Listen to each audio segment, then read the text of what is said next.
I'll start with introductions. Hello, everyone. My name is Mike Cameron. I use he, him pronouns. I have the privilege of serving as RISD's Director of Admission. Actually, today is my 6-year anniversary at RISD, my RISD-versary, which is really exciting, but I've spent 20 years in college admission.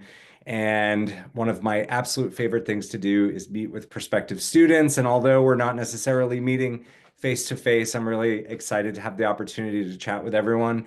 And I'm also very excited to be joined by my colleague, Kara. And I'll turn it over to Kara for an introduction. Thank you, Mike, and congratulations. I didn't know that about your 6-year anniversary. That's Thanks. amazing.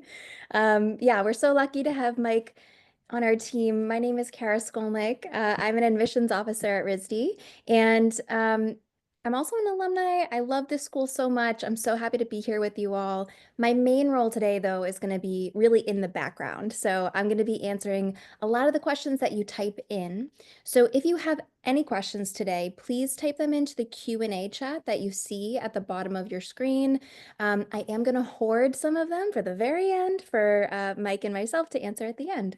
So I'll pass it back to you, Mike. Great. Thank you so much. I'll share my screen now for the presentation and begin. And the reason that I wanted to do that is because my second slide directly relates to the introduction of this webinar, which is our seventh and almost the last. We have 8 installments of this application prep webinar. And this is really a checklist, final touches for regular decision applicants. So we're really going to be focusing on the actual application, the components, what happens after you submit an application. We'll talk about all things portfolio, some of the things, those sort of last minute things that you can do to prepare for applying. And if you happen to be a prospective transfer student, or if you're not in, maybe you're not a senior, maybe you're a junior, you're just getting ahead of things, that's perfectly fine too. We're here to answer all of your questions. And I also want to make sure that I point out again that we are now on the 7th and almost our last installment. We have lots of application prep webinars that we've hosted. When I started at RISD 6 years ago, one of the things that one of the goals that I really had was to bring as much transparency to the admission process as possible. And this was really a part of that sort of started during the COVID times, but we have found and have heard that it's helpful. So we have recorded all of these. This session will also be recorded, and they are all posted on our YouTube channel. I know Kara may have an opportunity to chat that, so you can see and have access to some of these recordings. But yeah, so why don't we just dive right in and with the most basic of everything, because with college admission and all of the deadlines, it's just important to keep them all in order. So we are just about at the deadline of January 15th for our regular decision round. And while this might be basic, and particularly for those of you that have already applied to places, early decision or not, this is not a binding program. Regular decision is where you will be given an admission decision in mid-March. You're hearing this first live before anyone else that our target release date this year is March 18th at about 6 p.m. Eastern Standard Time. So as long as there are no complications with technology, then that is when we'll be releasing decisions.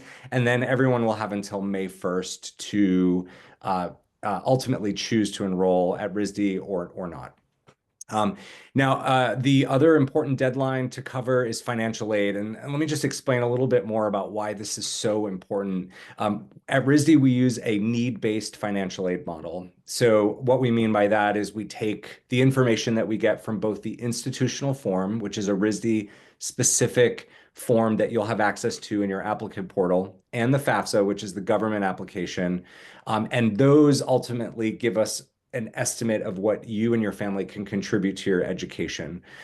We then take the total cost of attendance and subtract that contribution, and the difference is your need. And that's what we use to put together financial aid award packages. we have a set pool of money. And so those that apply by the deadline are given full consideration for that slice of the pie in our financial aid. So I always want to just emphasize that a little bit more that if you wish to be considered for aid and you qualify, you'll definitely want to apply by February 15th. Now, that said, and I don't want to spend too much time on this slide because I want to make sure we have plenty of time for Q&A. I just want to also note that the FAFSA, based on what we're hearing from the Department of Education, is working, and I can confirm that RISD has been receiving all of that information successfully. So, assuming you apply by February 15th, you should have in hand a financial aid award package if admitted come March 18th. All right, now let's just go into the application requirements. I think the most important thing to say is all of this is on our website, and there are plenty of links available, or this information is readily accessible. But we are a common application school. Many of you have probably already started that, and if you haven't, that's okay too. Um, but this is the one application that we use for undergraduate admission, and through that also comes your college essay. We'll talk about that in a little bit. Also, your transcripts. These are important. We do ask for the most recent transcript available. So if your school doesn't have mid-year transcripts, or if they're still working on, quarter grades, it's okay. Just send us the most recent, or have your school counselor or whoever manages that at your school just send us the most recent copy. We are test optional, and so I'm going to provide some data that might help you understand what that means in the context of applying to RISD. So about 2/3 of our applicants apply test optional. And similarly, a little bit less than that, about 60% of the students who are offered admission to RISD applied test optional. We have done significant research before COVID. This was not a COVID decision. We have found little correlation between the SAT or ACT and student success. And what I mean by success is academic progress and graduation at RISD. And so we are very test optional. It's not to say that we don't value those scores.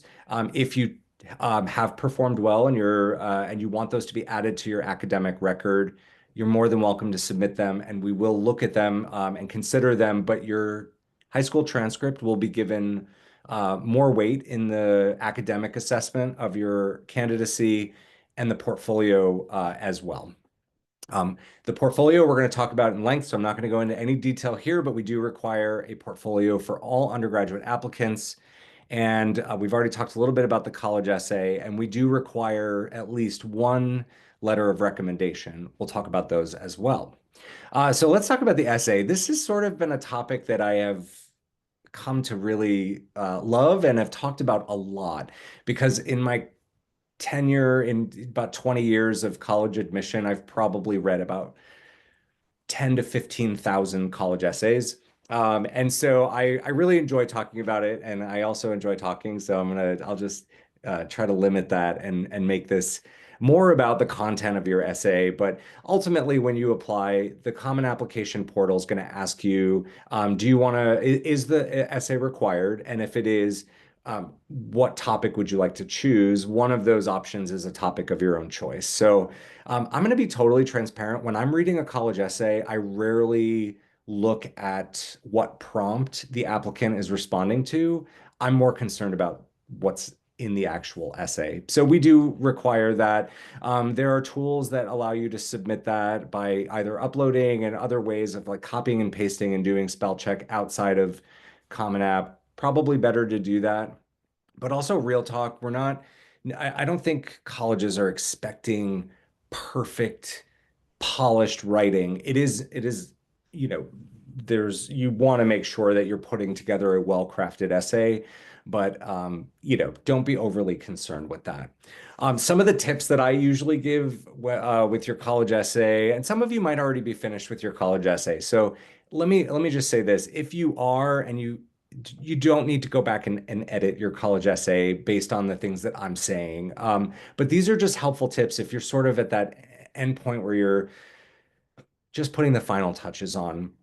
Your topic should really be very personal and should build onto the story that your application is telling. So there are so many components to the Common App, right? Well, there's certainly demographic information, but we're also asking, what courses are you, where did you go to school?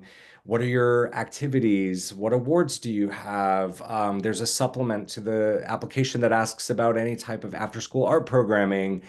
You want to choose a topic that is not already covered in your application and that builds onto this story that you're trying to tell. Are you a leader? Are you um, someone who is very thoughtful about things, or someone who is experienced a moment of significant growth as an artist or a person?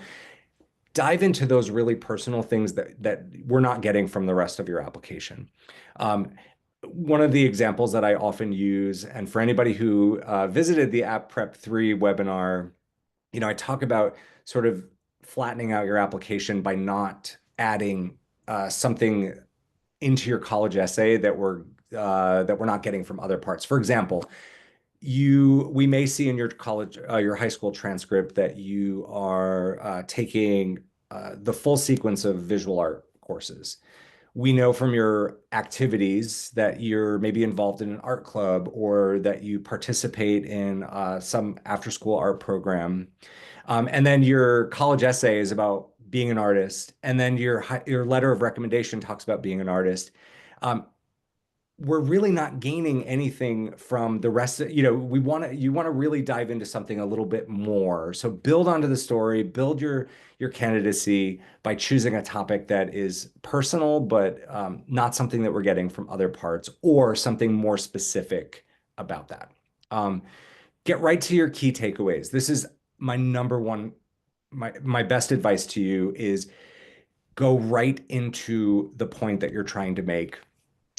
So I have a wonderful nephew who is just finished the college application process, and he asked if I would take a look at his college essay, and of course I wanted to, and it was really well done. It led in with this, story about when I was 5 years old, and I was looking through this door, and I saw this, that, and the other thing, and basically by the third paragraph, we finally understood what he was trying to get at. And I said, you just need to lean right in and tell us that your whole thing is about, growth and resilience, but we don't really understand that till the end. So anyway, long story short, just go right to the point, make sure we understand what you're talking about. And if it's about a pivotal moment, let us know why it was a pivotal moment and then how that changed you, and let that be the part of your essay that stands out.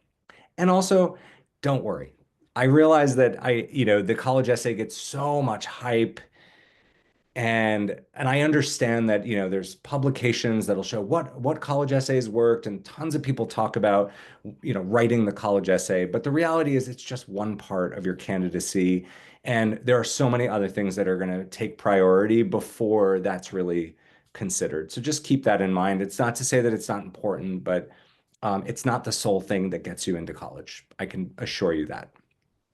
I also said, look, same position.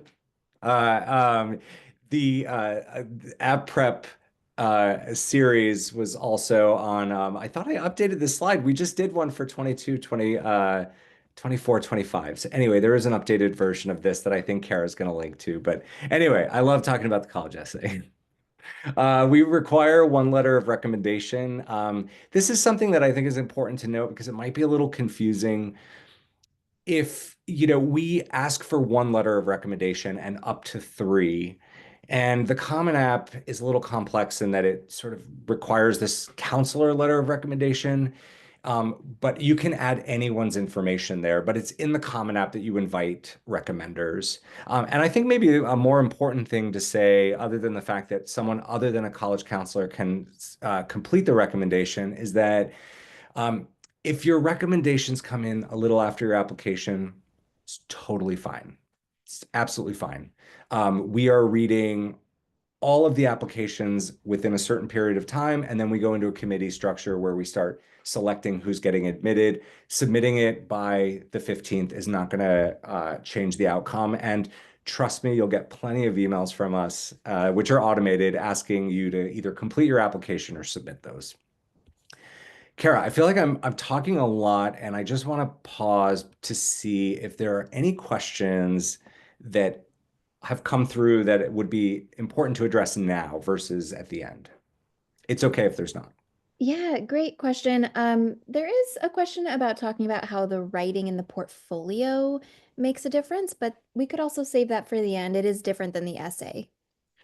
That's true. It's also something that we cover in this presentation. So I think we can wait for that, but it is a really good question, and it is another area of your application, particularly for RISD, where we require this portfolio to help us understand more about who you are. So I think that's a really good question. The other thing that I want to note is that the Common App has this additional information section. I think the thing that is most important to take away from this presentation and this part of the presentation is that if you submit something in additional information, it will be submitted to all of the colleges to which you apply with the Common App.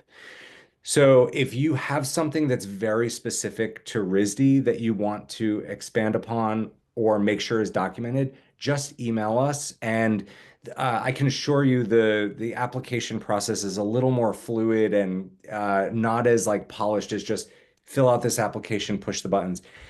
All of the communication you send to us, all of the things that you want attached to your application will be added and become part of the sort of area where we're reviewing your application. So if you want all colleges to see the information, absolutely submit it there. If it's college specific, then I would just email it to either your regional admission officer or just to the general admission office.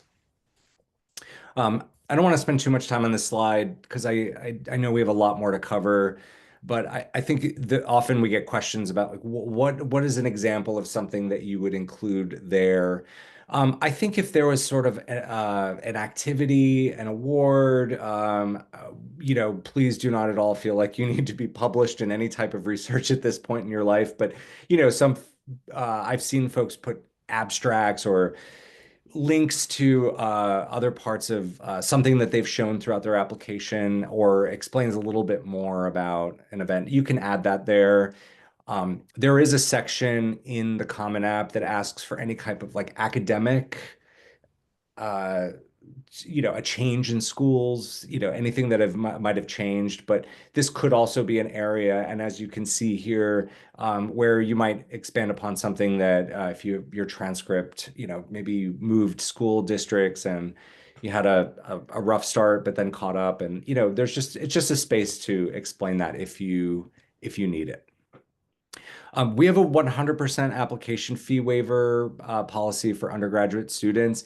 If there is any moment where the application fee is a barrier to applying, just email us.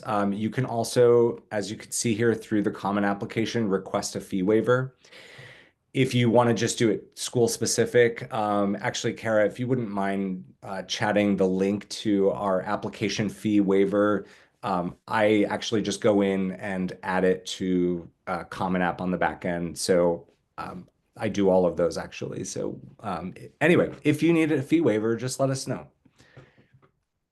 And the portfolio. So we'll talk a little bit more about this. For those of you that have not started your Common App, or at least you haven't added RISD or have progressed to this point in the application process, when you add RISD to your bucket, it's going to say, are you aware that RISD requires the portfolio?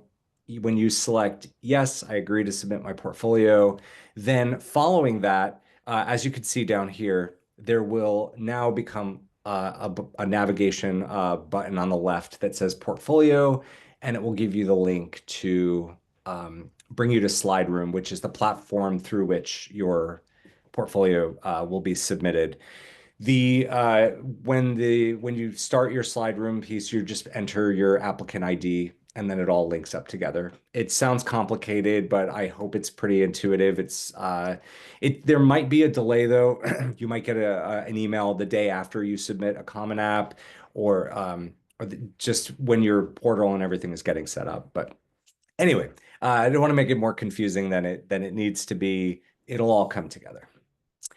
So portfolio, we are, this is where I want to talk a little bit more about what we're asking for. So we ask for 12 to 20 samples of what you consider to be your best and most recent work. It's really tricky to talk about what we look for because the reality is we're just looking for those that are deeply committed to making.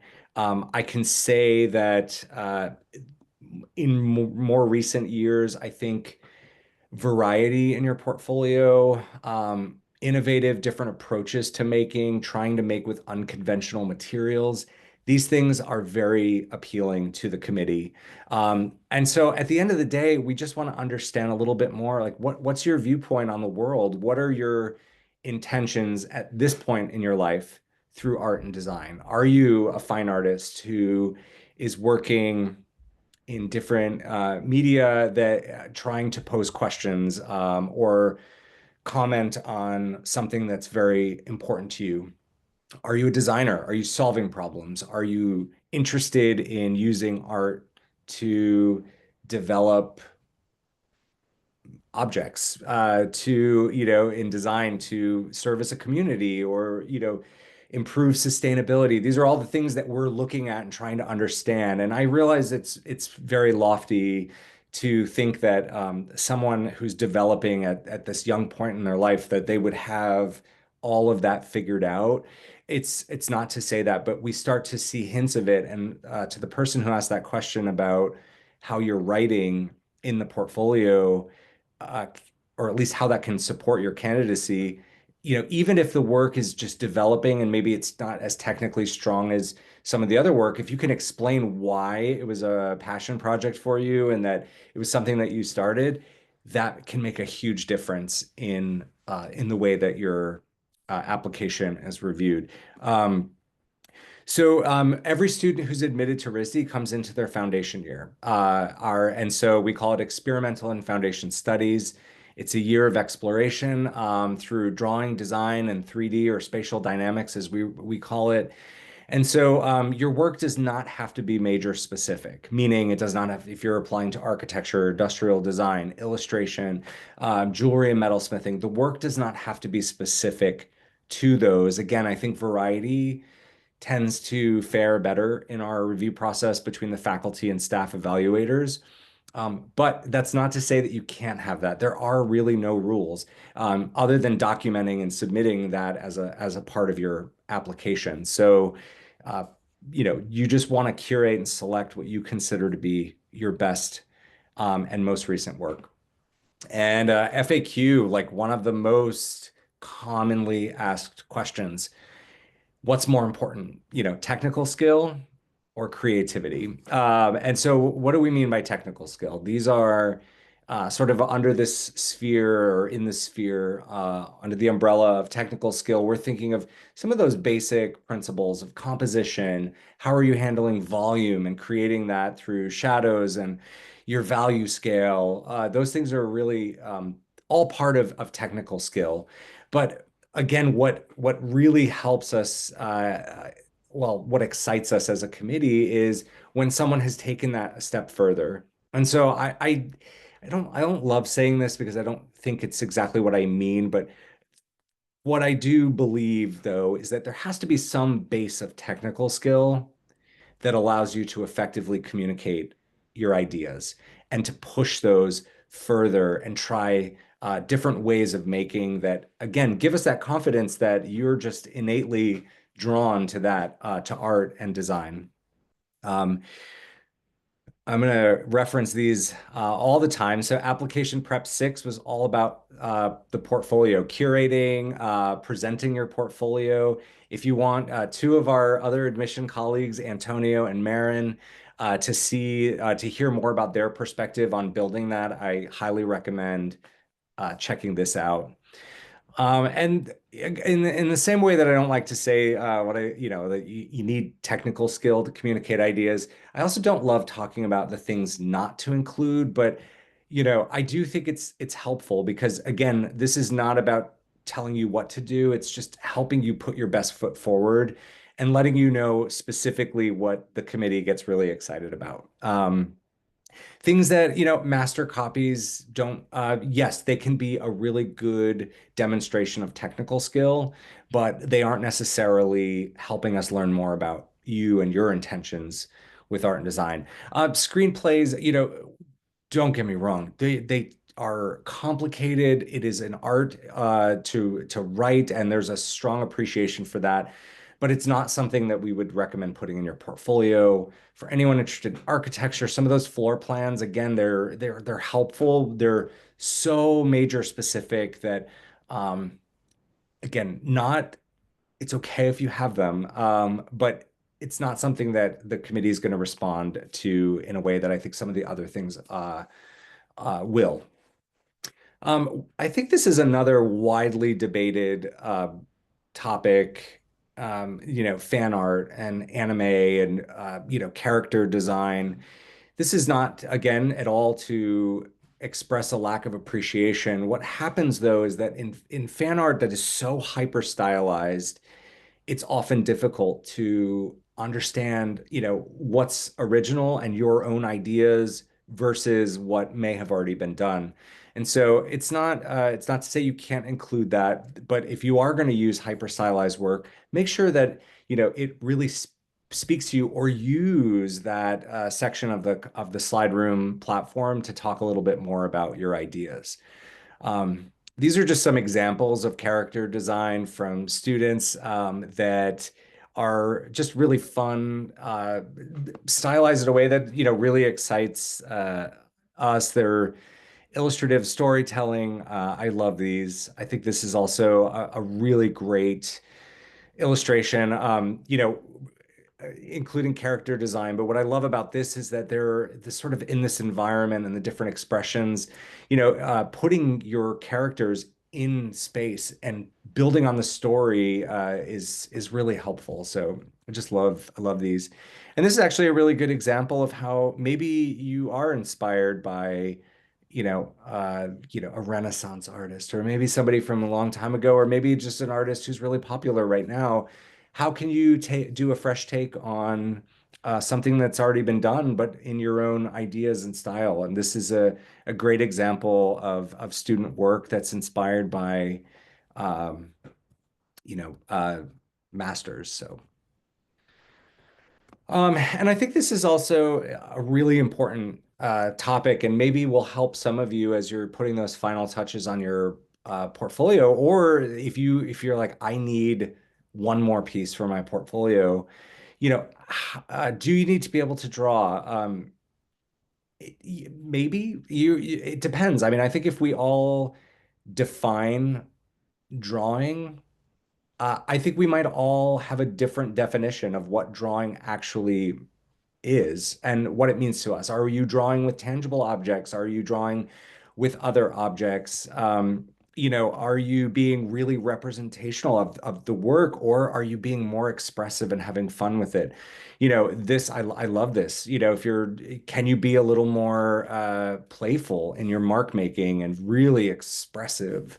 Um, or, it doesn't have to be drawing, if that can extend into 3D. So rather than using clay, can you shape with cardboard or other materials and see how that comes together? I think I just love this skeleton. I think, even the way the face comes together just feels so different based on the materials that this artist is using. So just something to keep in mind as you're thinking, okay, how can I be a little more innovative? How can I push my work, whether it's for the application or in the future? If you have an assignment, just try to be more expressive and try something different. It all comes together for the portfolio. Some other examples of work and nature and color. I mean, always serves as a great source of inspiration. And then, again, maybe abstracting and using those inspirations to black and white color and 3D, just try different things and see what works. And I actually feel like this would be a really interesting like one submission to see how these all work together and sort of play off of one another. So when we're thinking of interior spaces, just to very active um, drawing here. I absolutely love this.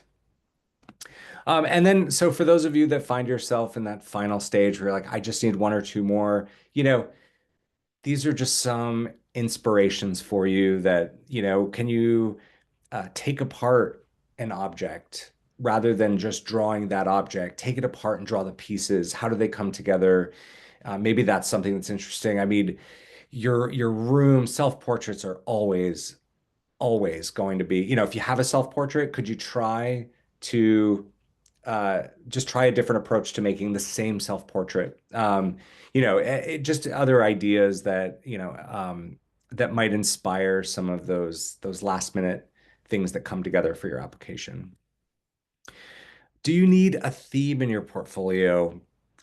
You can, but it's absolutely not necessary. I think this is one of those, and for those of you that have sat through other college webinars on the application process, this unfortunately falls into one of those gray areas that it's like, it depends. And I cringe to say that because, it's not very helpful to say that it just depends. But, if you have a theme in your portfolio, I would say that if the theme is a series of work, then I would just make sure that you're diversifying your portfolio. If you find that that theme dominates a certain percentage, and I would say like if you're getting into like a third or more of your portfolio is all one series of work or a theme, you might consider shifting that or just adding to it. At the same time, the theme could be more about what your interests are, and that theme could come through in different approaches. At that point, the work could be really varied and really interesting. So I think again, it really just depends. That's one of those gray area things. Can you use assignments from school? Absolutely. You can use assignments, and I would say the majority of our applicants do.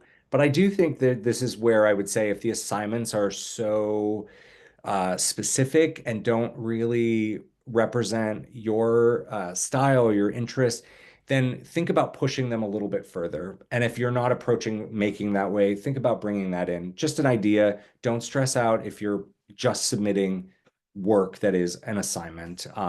But again, collectively, as you're putting together your pieces, you just want to make sure that they all represent who you are at this time. If you've done, I know some of the IB portfolios and some of the, if you are submitting your work for either a score or, they're asking for documentation, they're asking for writing. That's not something that we would recommend submitting because it just takes away from the work and what we're actually focused on. You have the slide room section to write a description, and that's where we would recommend putting the writing. Because I think you could see from something like this, it's very complex. There's a lot of images. Some of them are very similar. How can you pare that down to, okay, so in here you're showing process, maybe inspiration, and then what's largest here and making up 50% or more of this image is the a final piece. And that to us is what matters the most. So just something to think about. And that dovetails right into documentation. And this is getting towards the end of the presentation, I promise. But this is also something that's really important to think about, and this is a really good example of, what to do and what not to do. There's probably a point where if somebody were submitting this image on the right, they're thinking to themselves, I want to show the scale of this work and how it came together. Yes, the image is blurry. I think that's a bit exaggerated in this case, but what we're most interested in is seeing the work. And so don't hesitate to crop, zoom in, and just let us see exactly what you want us to see. Because, and I think, well, I'll save this example a little bit later, but this is an image of what it looks like in Slide Room. And I've been talking about this. I think I've been really leaning into this because of the question that came in. But you have 1,000 characters to add additional details. You also have to add the size, the medium, and the title. And so we're already going to get a sense of the scale through that information. Let us see the work. and then use those additional details to describe more of the process or maybe how it came together or what you're trying to communicate through that. So this would be an example of what we would see on our end. And while we've blurred out, and you might have just seen me moving my little icon of myself talking, but yeah, so you could see the description. This is exactly what we see when we're looking at a portfolio in SlideRoom. Now, this is a good example of just showing the work. Now, this is a student was just doing their take on a RISD logo, but when you look at this, um, it's on a t-shirt, and it's also the t-shirt is on this like highly textured background. And so this is like one of those examples of where if I were looking at this work, and this is very true, I would say, is this about the logo design or is this about the complete work of the t-shirt with the logo on this texture? You really just want to focus in exactly what you want us to see, not adding all of this other stuff.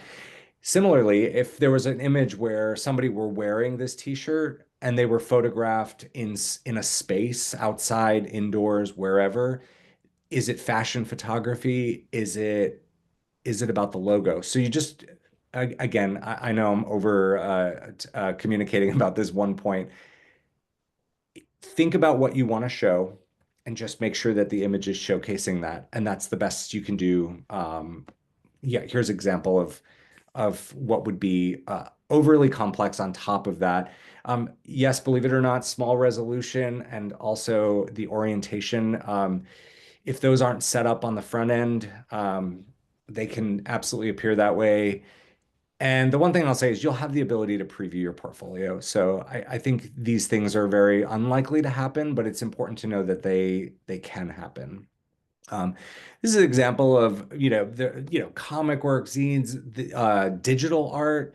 These are all acceptable to put in your portfolio and things that will add significantly. So yes, you can absolutely add digital work to your portfolio. Do I recommend an entire portfolio of digital work? I do not, but we absolutely value and appreciate digital work.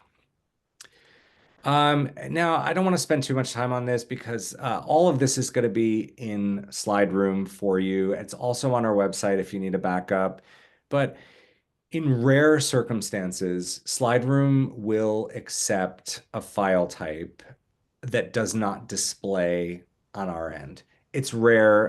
Carrie, you probably agree that it doesn't happen often, but with the number of applications that we receive every year, we can't reach out to every applicant. Also, the only way to resolve it is to sort of like release your portfolio, have you edit it, and then send it back. There's just not enough time. So just being mindful of those file types up front is a good idea.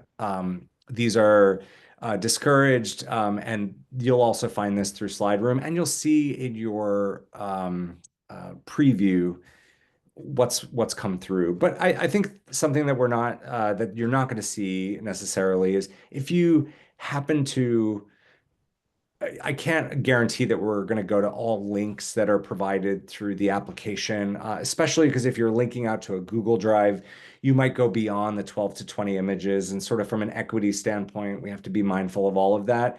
But there are times that we get links to YouTube videos, Google Drives that are not set to public or accessible. And again, we don't always have the time to go reach back out. So don't want to spend too much time harping on that, but just be mindful that if you're going to share something that could be protected behind shared permissions, just make sure that it's open. Sketchbooks. If you don't want to take up your entire portfolio with sketchbook work, you can absolutely record a video like this.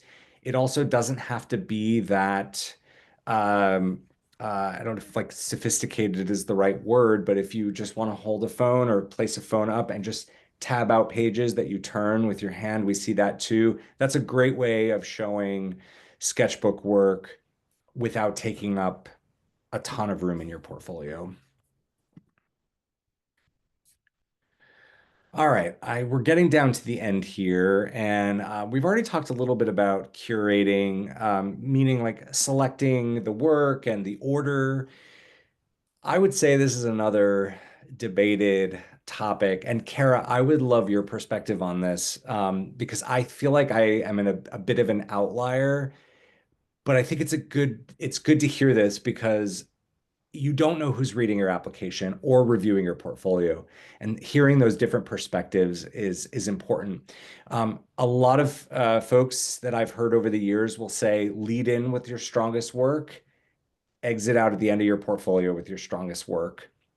I don't know that I totally agree with that. I feel like I would think more about variety and the type of work versus the strength, because that is subjective. And but I mean, you may say like technically this is my best work or what I think to be my best work, and anyway, you want to make sure that you lead in with those and you want to just think about variety. I was doing a portfolio review earlier this cycle and there was an applicant who had mostly figurative work, mostly life drawing, but then had some really interesting approaches with color and then was dabbling in illustration, but was definitely the entire portfolio had some character or figure in it. And there was a few other pieces that were kind of in there. And I was like, I wouldn't just put all of your figures up front and then just end with these. These are actually this work that does not include figures. It's actually pretty interesting. I would probably move that up further to diversify a little bit. Kara, I don't mean to put you on the spot.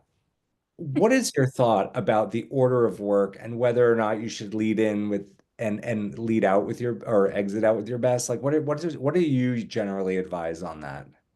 I generally say that I am bouncing around so much from image to image that the order doesn't really feel too important to me because we're going to see them all anyway. So I agree with you. I think variety is really important, and just getting all your strongest pieces in there is going to be your main priority. I totally agree. I'm glad to hear that we're on the same page. But to Kara's point, yes, you saw in that slide room image that I shared a while back that we're going to see the one image. But when we first go into a portfolio, the entire, almost in the same way that we're seeing this right now, the entire contact sheet is going to be sort of upfront, and we'll see all of the work. And so what Kara's meaning is, you will see everything, and we might bounce into work that inspires us or we're like, whoa, that's really interesting. Let's check that out. And then go through the rest of the portfolio. So just something to think of. And we're talking about variety theme material. This is kind of what we're talking about, and unfortunately falls in that it depends area of it depends on the work that you're presenting, but you can definitely use these to help guide how you're putting the work together. But, I think about it this way. If you were to exhibit your work in whatever space makes the most sense, a gallery, if it's, in a reel, how would you order it? And don't worry too much about it because again, we are going to see everything. Yeah, exactly my point. I do want to just mention quickly the Brown RISD dual degree program. Some of you may be interested in applying. And for those of you that don't know, we have a 5-year dual degree program with Brown University, which is our close relative, right? We essentially share campus and streets, and we have great opportunities for cross-registration, and all of the resources of Brown are essentially open to RISD students. But this is a step further. You can apply directly to, as a first-year student, the Brown RISD dual degree program. And what I always recommend in applying is that most important thing to consider is that your application to Brown and your application to RISD should speak specifically to your candidacy to each of those institutions. Really, the only space that you're going to really want to lean in on your dual degree candidacy is through that supplemental essay, which is the same to Brown and the same to RISD. You don't need to write two essays, just one essay. It's the same prompt. You're going to submit that.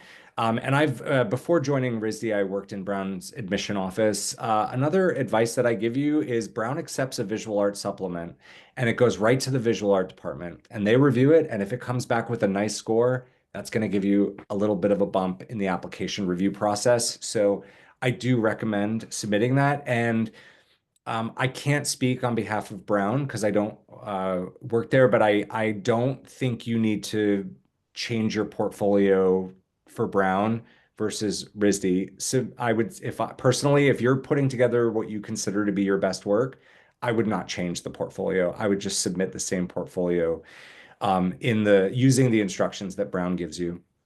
When we get to the end of the process of review, so sort of in this like mid-February timeline, we send a list of our strongest candidates that have applied to the program, including early decision candidates, over to Brown.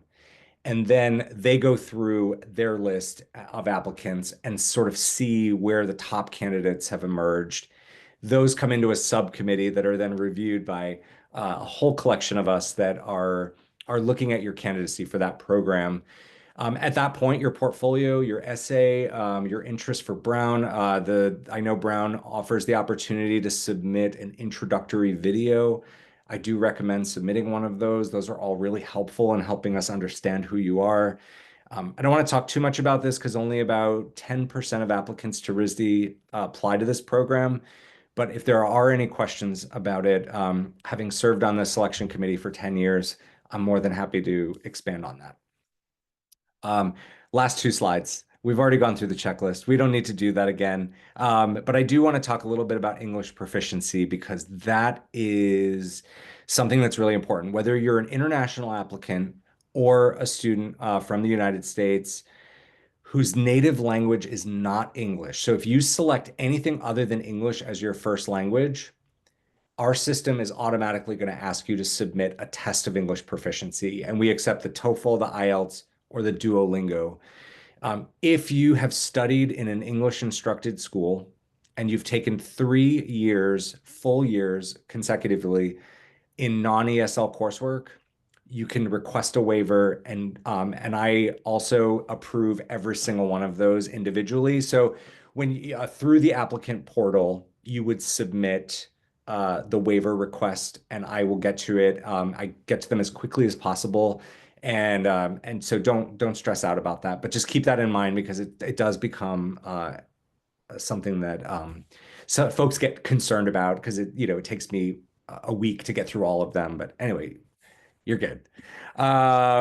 We've just talked about all of this. So I promise this is the very last slide, is that when you submit your application, you will get an email the day after from RISD giving you access to an applicant portal.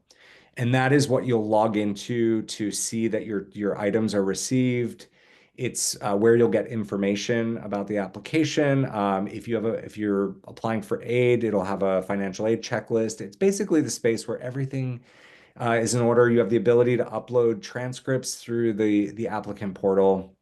And it's also where you will get your decision letter. So you'll access that and you'll get a notice, you'll get an email saying there's been an update in your portal, and that's where you'll go to ultimately get your decision. So, whew, that was so much. I hope it was helpful. Oh my gosh, I talked for 50 minutes. I'm so sorry, everyone. All right, let me stop sharing and we will do Q&A. That was fantastic, Mike. Thank you so much. It was a lot of great information, and it inspired so many questions. So we can just dive right in. Um, So in terms of let's just talk about the portfolio. So this student saw on the RISD website, it mentioned that no matter what major you're applying for, RISD would like to see multiple mediums. As a prospective fashion student, how many observational art pieces would admissions officers want me to include in my portfolio? That is that is a great question. Here's what I would start with. Don't sacrifice quality for variety.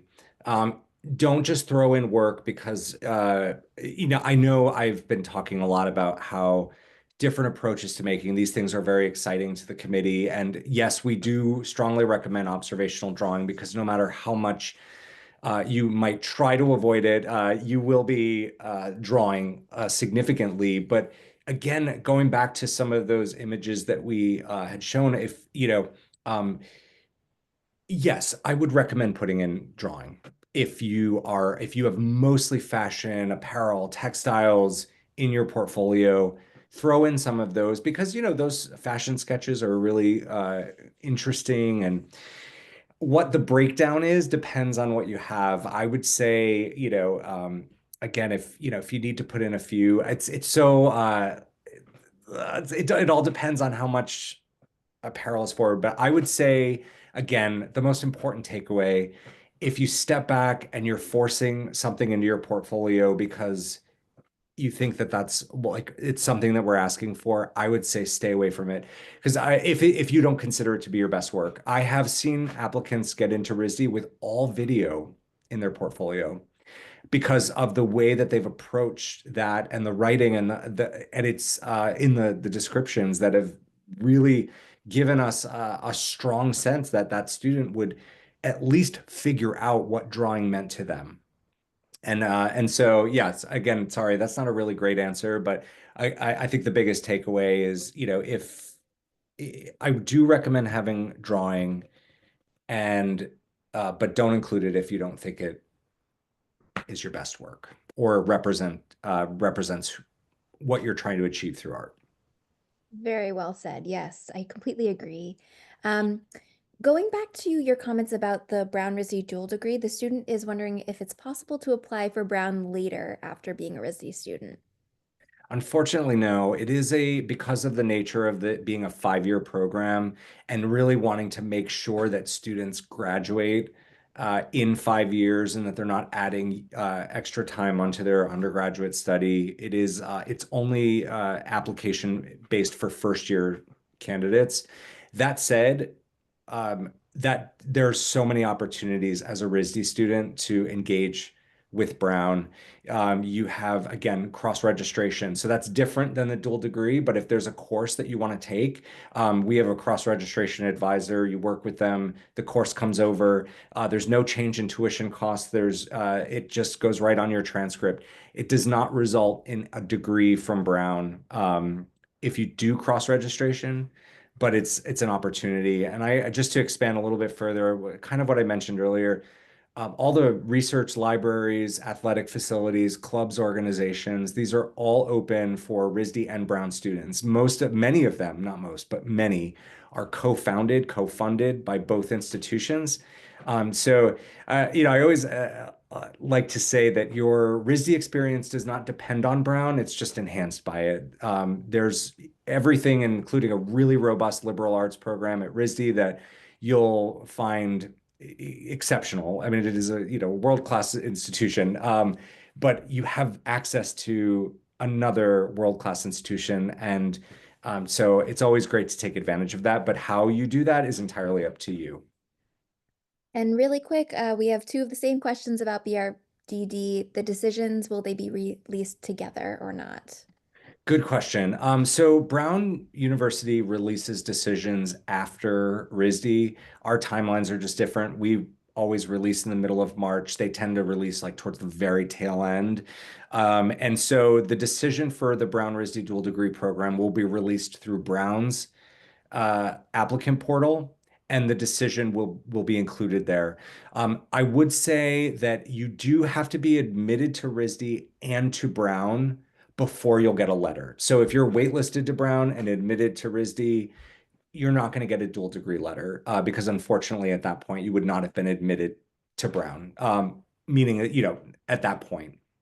But we do also offer waitlist for the dual degree. We usually admit around 20 candidates, and we put about 6 to 7, 8 on the waitlist, depending on the strength. So it is a very small waitlist. It's a very small admit pool, but if you get placed on the waitlist, you're very much in contention. But at that point, you would have been admitted as long as you weren't, this is so complicated. I'm not even going to go there. As long as you weren't admitted early decision, because then you have to honor your commitment to that school. But we'll get there if we get there.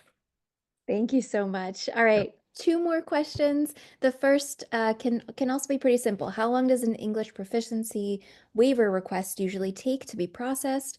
Um, is it if it has been over 2 weeks, is it assumed to be not granted? Oh, definitely not. I generally try to approve them as quickly as possible. So, like for example, we have the luxury of working in higher ed where we have this really nice break where the institution closes until the after the new year. My first day back to work was yesterday, and I have 100 English proficiency waiver requests.